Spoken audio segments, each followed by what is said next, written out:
Hello guys, आज हम लोग का टॉपिक है नॉन परफेक्ट क्यूब रूट। ठीक है, इसके पहले के वीडियो में आपने देखा परफेक्ट स्क्वायर रूट निकालना, नॉन परफेक्ट स्क्वायर रूट निकालना, परफेक्ट क्यूब रूट निकालना। यहाँ तक मैंने आपको बता दिया था। आज हम लोग पढ़ेंगे नॉन परफेक्ट क्यूब रूट कैसे निकालते हैं। ठीक है, तो आइए देखते हैं, एक छोटा सा क्वेश्चन लेते हैं। पहला क्वेश्चन हमारे यहाँ पे है 950 का आपको क्या करना है, क्यूब रूट निकालना है। ठीक है, बिल्कुल छोटा सा क्वेश्चन है, 3 अंक की एक संख्या है 950, आपको इसका क्यूब रूट निकालना है। इसके लिए देखिए आपको यहाँ पे 5 स्टेप फॉलो करने होते हैं। ठीक है, जिसमें से पहला स्टेप आपका ये है कि आपको 950 से पहले की कोई संख्या लेनी है जो कि किसी ना किसी संख्या का क्यूब हो। ठीक है, तो आप जानते हैं 9 का क्यूब कितना होता है, 729, 729 होता है, जो कि 950 से पहले आता है, या फिर ये कहें कि 950 से छोटा है। तो आप यहाँ पे क्या करेंगे, 9 लिख लेंगे, क्योंकि 9 का क्यूब है तो 9 लिख लीजिए। सेकेंड स्टेप में आप क्या करेंगे, 950 को पहले स्टेप में जो संख्या आई है उसके स्क्वायर से हम डिवाइड करते हैं। ठीक है, तो 9 का स्क्वायर कितना होता है, 81। चलिए डिवाइड कर लेते हैं, ये 11 दशमलव आपका 11.7 के आसपास आएगा। ठीक है, चलिए 11.7 आ गया। तीसरे स्टेप में देखिए क्या करेंगे, इस 11.7 में से आपको 9 को माइनस करना है, या फिर ये कहें सेकेंड स्टेप माइनस करना है फर्स्ट स्टेप को। ठीक है, तो 11.7 में से आप 9 को माइनस करेंगे, 2.7 आ जाएगा। ठीक है, अब क्या करेंगे, 2.7 को हम 3 से डिवाइड करेंगे। ठीक है, हमेशा हम क्या करते हैं, इसको 3 से ही डिवाइड करते हैं। ठीक है, तो अब देखिए यहाँ पे 0.9 आपका आ जाएगा। तो आपने अगर 1 से लेकर के 4th स्टेप तक कर लिया है तो 5वें स्टेप में कुछ नहीं है, बस सीधे आंसर आपको लिखना होता है। यहां से फर्स्ट स्टेप से आप 9 लेंगे, ठीक है, और सेकेंड स्टेप में यहाँ पे क्या आया हुआ है, 0.9, तो आप यहाँ पे लिख लेंगे 0.9, यानी इसका जो क्यूब रूट आएगा वो 9.9 के आसपास आएगा। अगर यहाँ पे मान लेते 9 के बाद 1 2 4 ऐसे कोई नंबर लिखा होता तो भी हम पॉइंट के बाद केवल पहली संख्या ही लेते हैं, उसके बाद के नंबर्स को हम नहीं लेते हैं, इसलिए आपको यहाँ पे 9 लेंगे तो आपका आंसर हो जाएगा 9.9 हो जाएगा। ठीक है, चलिए एक क्वेश्चन और लेते हैं इस पे।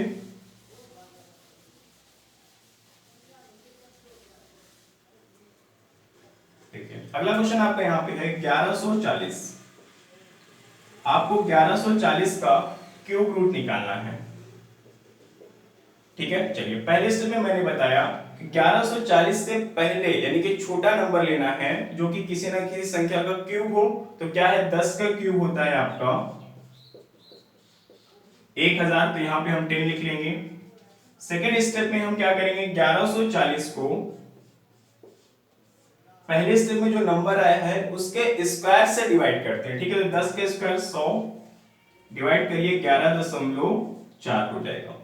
ठीक है, थर्ड स्टेप में क्या करेंगे, हम इन दोनों को माइनस करते हैं, 11.4 माइनस 10 इज इक्वल टू 1.4 आ जाएगा। फोर्थ स्टेप में क्या करेंगे, जो माइनस करने पे आपको संख्या मिली है उसको हम 3 से डिवाइड करते हैं। ठीक है, तो आपका यहाँ पे आंसर आ जाएगा 0.4। ठीक है, 0.4 के आसपास की कोई संख्या आएगी।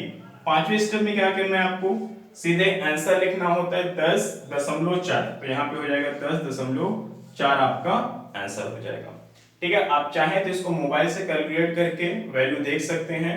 10.4 के आसपास की ही कोई संख्या आएगी, क्योंकि मैंने पहले ही आपको बताया कि अप्रोक्सीमेट वैल्यू आपको निकालना होता है, एग्जैक्ट वैल्यू आप वैसे भी नहीं निकाल पाएंगे। ठीक है, एक बार मैं इस क्वेश्चन को फिर से समझाता हूं, फिर आगे बढ़ता हूं। 1140 का हमें क्यूब रूट निकालना था। 1140 से पहले ऐसा कौन सा नंबर है जो किसी ना किसी संख्या का क्यूब है, तो वो है 1000। हमने यहाँ पे 10 का क्यूब है 1000, तो 10 ले लिया। अब जिस संख्या का हमें क्यूब रूट निकालना होता है उसको हम डिवाइड करते हैं फर्स्ट स्टेप में प्राप्त संख्या के स्क्वायर से।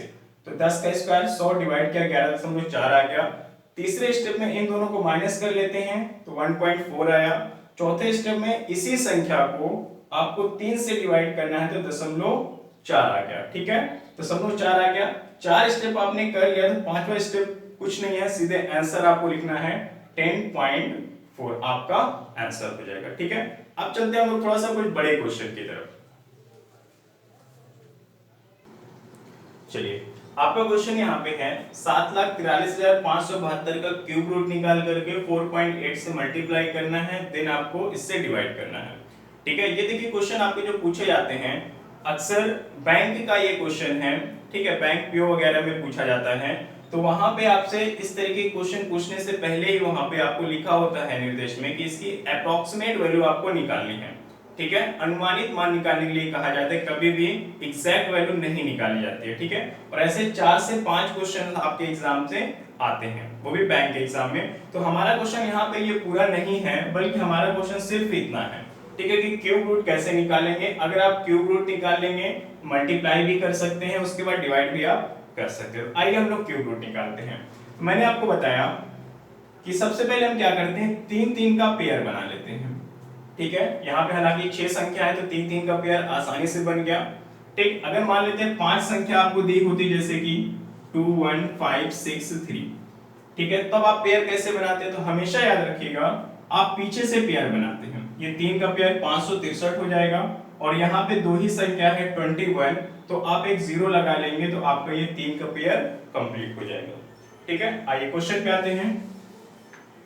हमने यहाँ पे 3 का पेयर बनाया, तो लास्ट जो आपका यहाँ पे 572 है, इसको आपको क्या करना है, इसको छोड़ देना, इससे हमें कोई मतलब नहीं है, हमें इसको लेकर के चलना होता है। ठीक है, अब देखिए 743 से पहले कोई ऐसी संख्या लेनी है जो किसी न किसी संख्या का क्यूब हो। तो आप जानते हैं 9 का जो क्यूब है वो कितना है, 729, जो कि 743 से पहले आता है। ठीक, तो आप यहाँ पे क्या करिएगा, आप यहाँ पे लिखेंगे 9, क्योंकि 9 का क्यूब इससे पहले है, तो 9 लिख लीजिए। ठीक है, उसके बाद आप क्या करेंगे, और इसके बाद की जो संख्या अगर हम लें कि 743 से बड़ा कौन सा नंबर है जो कि किसी ना किसी संख्या का परफेक्ट क्यूब है, वो कितना होता है, 10 का क्यूब 1000 होता है। ठीक है, 10 का क्यूब क्या होता है, 1000 होता है। अब हमें क्या करना है, इन दोनों संख्याओं का डिफरेंस लेना है। ठीक है, अंतर करना है। चलिए देखते हैं, 10 में से 9 निकालेंगे तो आपका 1 आएगा, 9 में से 2 निकालेंगे 7, और 9 में से 7 निकालेंगे 2। ठीक है, 271 आ गया। अब आप क्या करेंगे, एक अंक के बाद यहाँ पे आप दशमलव लगा देंगे। ठीक है, अगला स्टेप देखिए क्या हो जाएगा आपका, 743 में से आपको 729 फिर माइनस करना है। ठीक है, 743 माइनस 729, तो कितना आ जाएगा आपका 40। ठीक, अब क्या करेंगे, हम इस संख्या को इस संख्या से डिवाइड करेंगे, 14 को डिवाइड करेंगे 27 से। याद रखिएगा दशमलव के पहले वाली संख्या हम हमेशा लेते हैं, दशमलव के बाद वाली संख्या को हम छोड़ देते हैं। ठीक है, आप जब डिवाइड करेंगे तो इसका जो भी वैल्यू आएगा वो 0 और 1 के बीच होगा। ठीक है, यानी कि 0 पॉइंट समथिंग आएगा कुछ, तो 0 1 के बीच की वैल्यू है, तो इनमें से आपको पहली संख्या लेनी होती है जो कि क्या है, 0। तो आप यहाँ पे लिखेंगे 0, तो आपका आंसर हो जाएगा 90। ठीक है, 90 पॉइंट कुछ आएगा। ठीक है, मैंने पहले ही आपको बताया कि अप्रोक्सीमेट वैल्यू लेनी है, इसलिए दशमलव के बाद के जो भी अंक आएगा उसको निकालना ही नहीं है, क्योंकि हमें उसको छोड़ देना होता है। आप 90 को लेकर के इस संख्या से मल्टीप्लाई करिए, डिवाइड करिए, आपका आंसर आ जाएगा वहां पे। ठीक है, आइए अगला क्वेश्चन देखते हैं।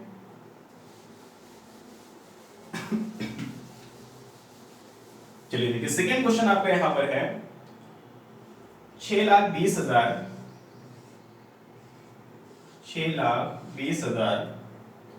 973 का आपको क्यूब रूट निकालना है। चलिए, मैंने पेयर बनाने के लिए बताया, सबसे पहले पेयर बनाते हैं, इसको हम छोड़ देंगे। 620 हमें देखना है कि किन दो संख्याओं के घनों के बीच में आता है। तो आप जानते हैं 8 का घन कितना होता है, 512, और 9 का घन होता है आपका 729। तो 512 और 729 के बीच की ये संख्या है। ठीक है, तो हम यहाँ पे पहला नंबर ले लेंगे 8। अब क्या करना है, इन दोनों संख्याओं को हमें अंतर लेना होता है। पहले क्वेश्चन में जैसे हमने बताया आपको 729 माइनस 512, चलिए माइनस करते हैं, 7 आएगा, 2 में से 1 निकालेंगे 1, 7 में से 5 निकालेंगे 2। ठीक है, एक अंक के बाद आपको दशमलव लगाना है, हमने लगा दिया यहाँ पे। सेकंड स्टेप में हम क्या करेंगे, 620 में से 512 माइनस करेंगे, यहाँ पे हो जाएगा 620 माइनस 512। चलिए माइनस करते हैं यहाँ पे,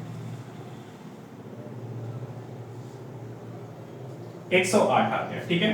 अब आप डिवाइड करेंगे 108 को 21 से, क्योंकि मैंने बताया पॉइंट के बाद वाले नंबर को आप छोड़ देना है, अप्रोक्सीमेट वैल्यू निकालनी है। चलिए डिवाइड करते हैं, 5 पॉइंट समथिंग आएगा, यहाँ पे 5 पॉइंट कुछ आएगा आपका, ठीक है। यानी 5 और 6 के बीच की कोई वैल्यू आएगी तो पहला नंबर उसमें से क्या है 5 है, तो आप यहाँ पे क्या करेंगे 5 ले लेंगे, यही आपका आंसर हो जाएगा। 85 पॉइंट समथिंग आएगा, तो पॉइंट के बाद के डिजिट को छोड़ करके आप वहां पे 85 ले लेंगे, ठीक है। चलिए एक क्वेश्चन और देखते हैं इस पे।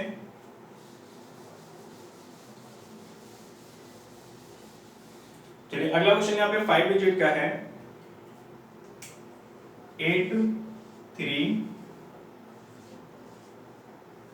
412 का आपको क्यूब रूट निकालना है यहाँ पे,